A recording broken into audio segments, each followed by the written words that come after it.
با مقصد تامین بازارهای داخلی کشور با میوه‌جات خوش‌صفت سال تا سال در شهر ترسونزاده میدانهای درختانی میوه دهنده وسیع کرده می شود. خواجگی دهقانی وطن که سالهای زیاد این جانب به انگور پروری مشغول بود، شروع از سال گذشته این جانب پرورش درختان سبرو نیز برآمده است.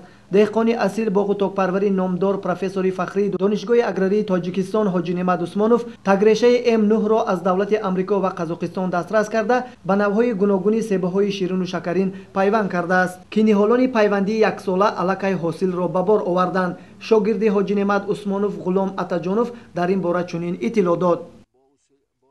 من از سال گذشته باغبان استاد نعمت حاجی عثمانوف پروفسور فخری دانشگاه اگراری تاجیکستان نائل شدن.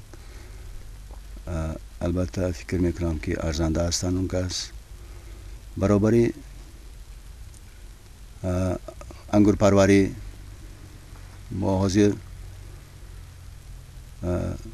بین من نزدیک 2-3 ساله نهال های سیب های نو با اصول پکنه تیار کرد سادیم.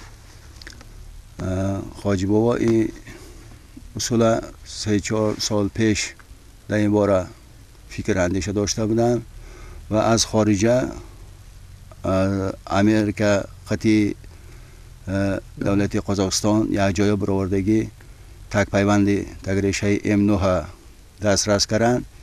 یک چند دانه قریب ممکن 20 دانه بر این 18 سانتی متر وای بود قلمچه بود. همونه تربیه کرده افزایش کرده. من پارسال یکم پیوند کردن.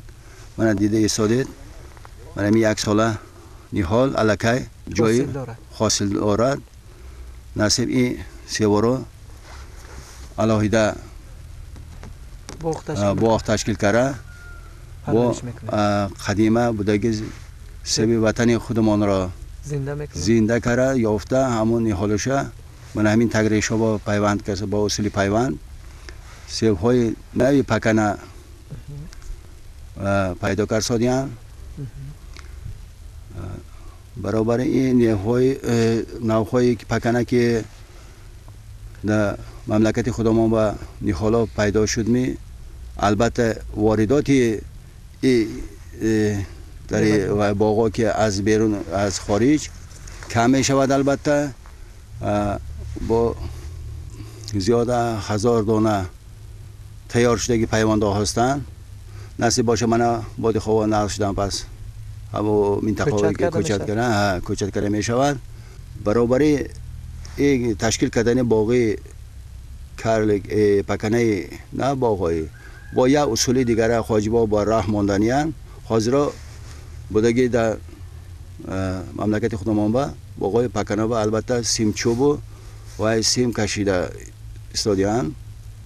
همون سیم چوب هم در کار نمی شود و یک اصول دیگر قطعی حاضر کار فعالیت دارد. خواجی با بین 2-3 سال ده تا نهال خودش گرفتن یا اصول دیگر قطعی میشنانیم. بعد از آن این استلبه من این سیم چوبای شما دیگر باقا بدیدید همونا در کار نمیشد. اینم با فایده خلق. برای زیاد نمودن تگریشه M9 که در آینده نهالان پیوندی گذرانده می شود امروزها اعضایان خواجگی وطن به قلمچه شینانی مشغولند. گفتن به مورد است که 40,000 بیغ قلمچه های تگریشه M9 با طرز و اصول های زیرین پرورش کرده می شود. تگریشه M9 با قوت بوده درختان پیوندی آن سرحاصل و میوه هایش شکرین می شود. گفت در ادامه صحبت غلام عطاجانوف. حاضر وقتا من قلمچه انامون تگریشه M9 با زیاد کار ساده سال آینده و یا با پیوند میشد. البته نصیب باشد همین تگریش هایی که زیاد شدن گرفت کدام نمود سیب همون تگریش ها پیوند کنید از 3 متر بالا نمیشد. البته حاصل ناکیش نقض میشد. درخت که چقدر پس میشد میوه خوشروی میشد با صفت میشد میوهش و یا چیندنم آسان کار یک کس معلوم نمیشد. کار که یک جایه برابر نفرانی که علم معرفت تجربه دار شخصان قدی کار کنید البته کارتان پیش میرد. انشالله امیدی کلان زیاد داریم این باغ رو تشکیل کنیم. البته خلق خودمان به خلق تاجیکستان به منفعت خوب می شود. بازارها با محصولات خودی تامین می شود. بازارها با محصولات خوب و خوش‌طعم و وقتی تامین می شود. بیرون از کشورمون صادرات می شود. زیاد از 15 نوع درختان پیوندی تا 1000 بیخ تیار کرده شده است. در برابر دست دادن آب و هوا روزهای نزدیک در صحرای خواجگی شنانده می شود. مقصد باغداران اصلی شهر ترسونزاده تامین بازارها با محصولات باصفت و صادرات آن به خارج کشور می باشد. صابر جان سعیدов، Zafar Asanov، شهر ترسونزاده، جهانما.